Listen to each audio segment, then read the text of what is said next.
Guys, today's vlog. Ito yung binili ko. Ayan. Mahihilig talaga ako sa mga gamit na medyo cute, maliit. Para hindi naman siya nakaka-hassle na hawakan. At saka okay siyang gamitin. At ayan. Ito yung binili ko sa saan ba yan? Basta malapit dun sa amin. Ayan. 200 plus na siya. Magandang magluto dito. Hindi siya masyadong na ano talaga. Hindi masyadong nasusunog. Kaya yan, ayos na yan.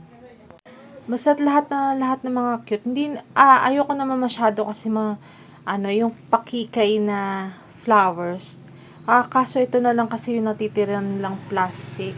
Puro plastic kasi yung ginagamit namin dahil yung mga anak ko talaga is gustuhin ko man babasagin ng mga plate at saka baso. Kaso pag may mga anak kang sitapon ng gamit, sayang, 'di ba? Kaya ito na lang mga ganitong plastic na binibili ko. So, afford naman kasi mura lang naman 'yan.